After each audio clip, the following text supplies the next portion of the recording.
All right, Mr. Schieb, I know you had wanted to address the court, I believe, about something. Yes.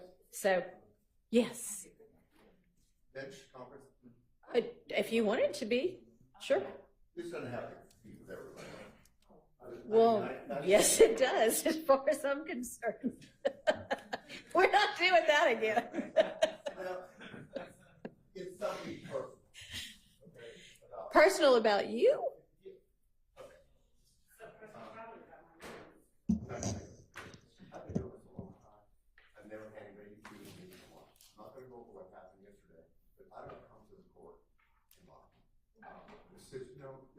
Understand somebody, I'm not going to go over what he said I wasn't truthful about something, and at the doctors. I asked the doctor a question about my client's mental competency to take certain medication. I said, will it affect you? The doctor gave me an answer. Right. That was it. The phone was about 10 or 12 inches away from me, and I asked a question. And once I got that, then I relayed it to the court. I understand somebody came in here and said, what I said wasn't accurate. I don't lie to the court. I've never lied to the court. So that's all I'm saying. Okay, I appreciate it. And so you're talking about when, and I don't know exactly who was on the conversation, but so the conversation was at your behest with Mr. Zachary's doctor, and I don't know if it was an ADA and an investigator, a body, and an investigator, and y'all were all on the phone together with the doctor. The phone was right here. The doctor was someplace else. My client was here. I was about 12 inches from the phone. Actually, so the doctor was on the phone, and the doctor was on the phone. Okay, and you and Mr. Abadi and the investigator were all talking with the doctor. Okay. That was a conversation when I came in. Okay. I understand. The ADA came in and said something different, indicated I was not being truthful. Okay. I don't lie to people. I don't believe that you do, and I appreciate that. And I didn't take it. I don't think he said anything as strong as, Mr. Schieb lied. I think it was just, that's not exactly what got said. And two people can hear the exact same words and take it two different ways anyway. But I appreciate that. That being said, I talked to Zachary Okay. about 3 minutes ago. Okay. He's at the hospital. He's had low blood pressure and blood scenario. They were going to release him today. They didn't. Okay. They're going to maybe release him in the morning. Okay. But he has to meet a criteria for blood pressure and blood problem. Okay. I don't know. So he may be released tomorrow. He may not. I've got 5 courts and 5 different jurisdictions tomorrow.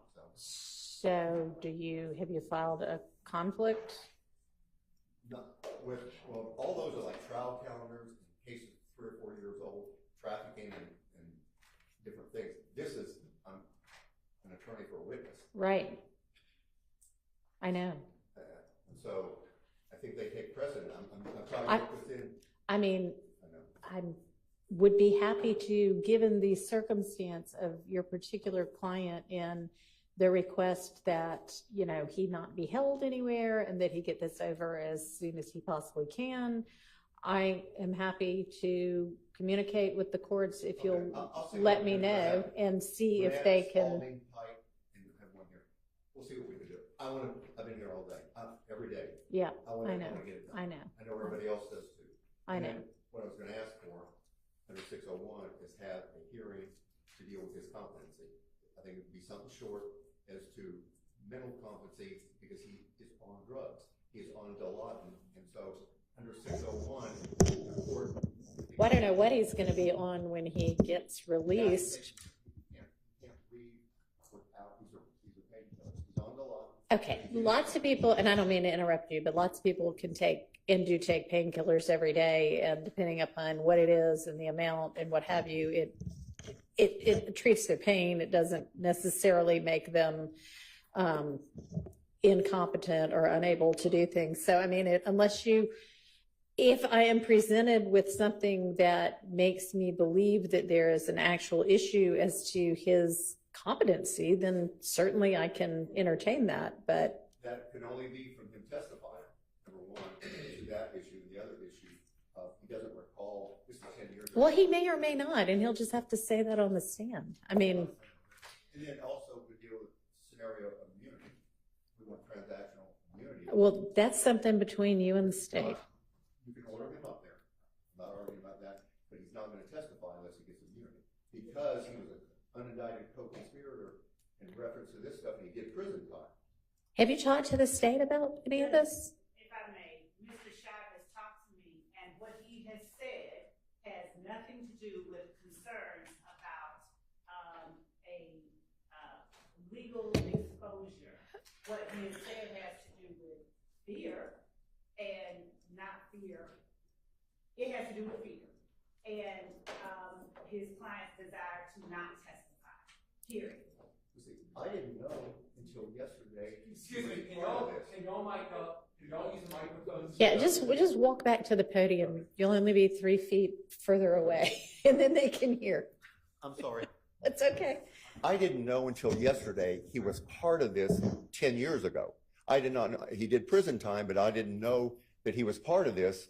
And as far as immunity, he could be brought in. I mean, as far as conspiracy, and if he gets up and testifies and says, hey, I was involved in this and involved in that, they could prosecute him. I didn't know that until yesterday he was involved in this scenario. Okay, I don't quite know what you mean by he was involved in this scenario, but He did time for some of these acts involved in this. well, he certainly can't be prosecuted for anything he's already done time for. I mean, that's double jeopardy.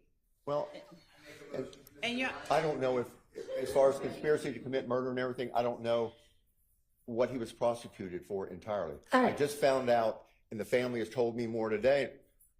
I thought I was getting involved in I'm fine on it, getting involved in a scenario where I was going to help him, give him information, whether to testify or not testify.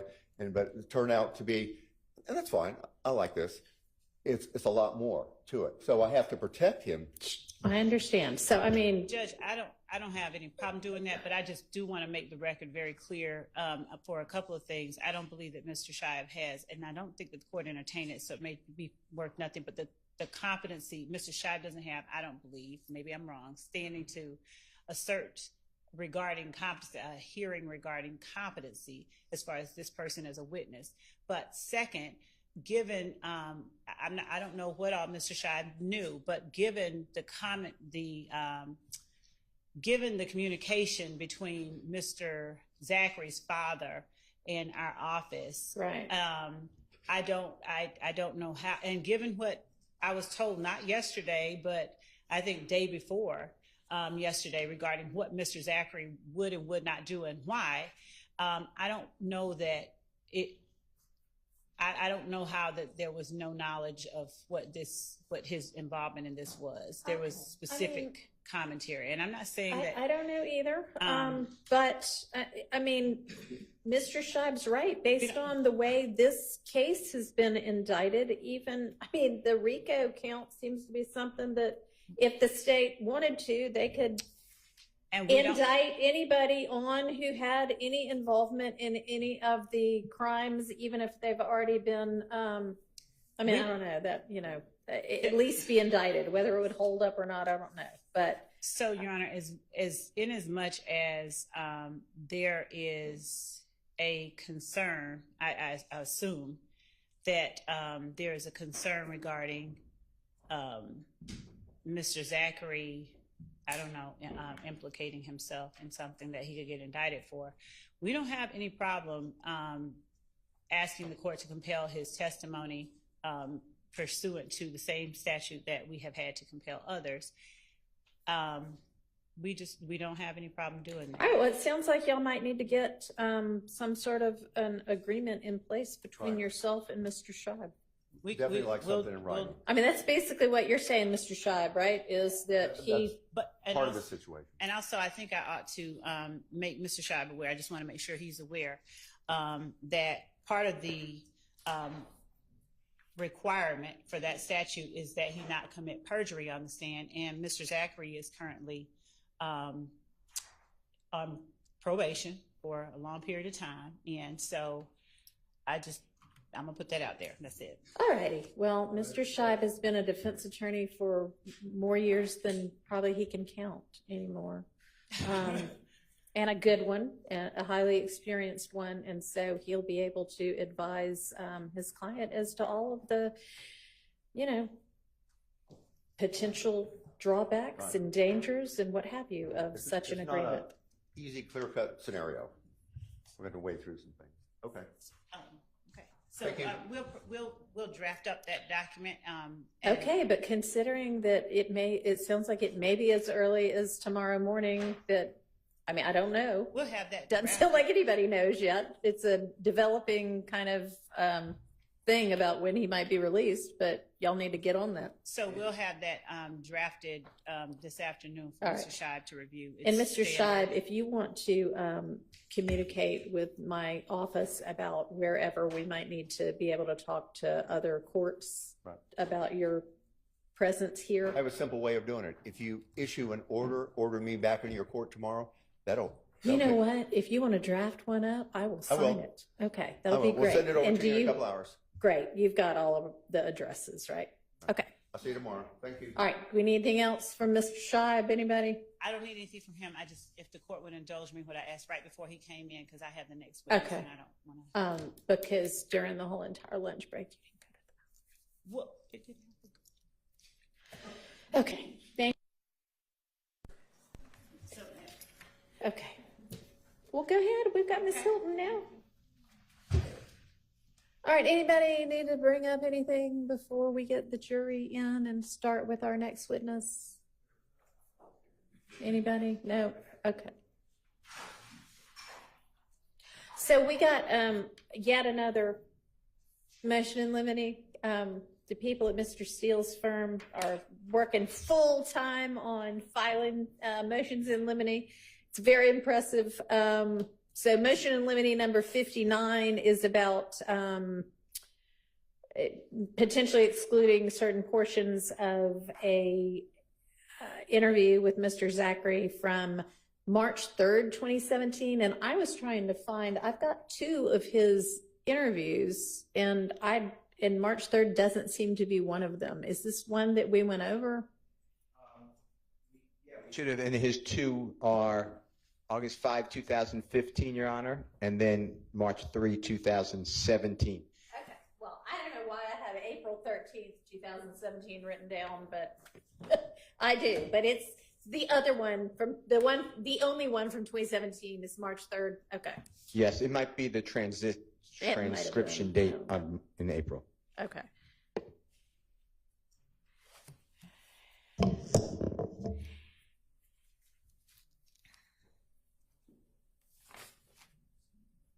And is that something?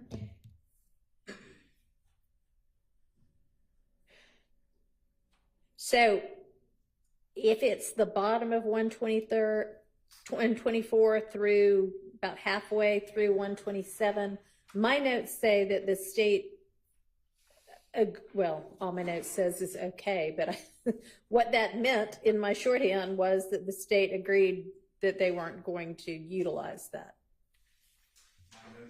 Perfect, so that's why I did that. Okay, that would be great. Hey, Your Honor, is that the issue we talked about this morning or something? No, this is yet another one. I don't have Mr. Steele's email, and because I was not present during. So if you want to just, I printed it out because I'm old, and you can just look at the highlighted portion and see what it is he's talking about.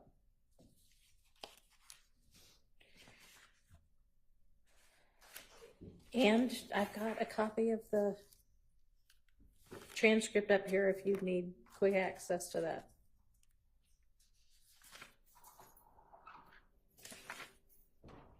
But my notes at least say that y'all said okay on that one, meaning we won't use that one. Do you need to look at the transcript?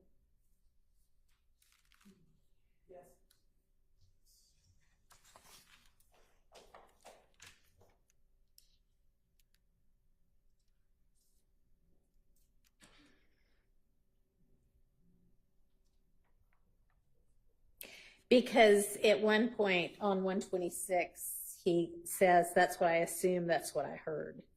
Correct, Your Honor. We're only going to play portions that we believe he was told as either a co-conspirator statement, which is probably not reflected as much in the March 2017. Okay. But y'all agree that y'all don't intend to use that portion, correct? Just so Yes. we're all on the same page? Yes, Your Honor. All right.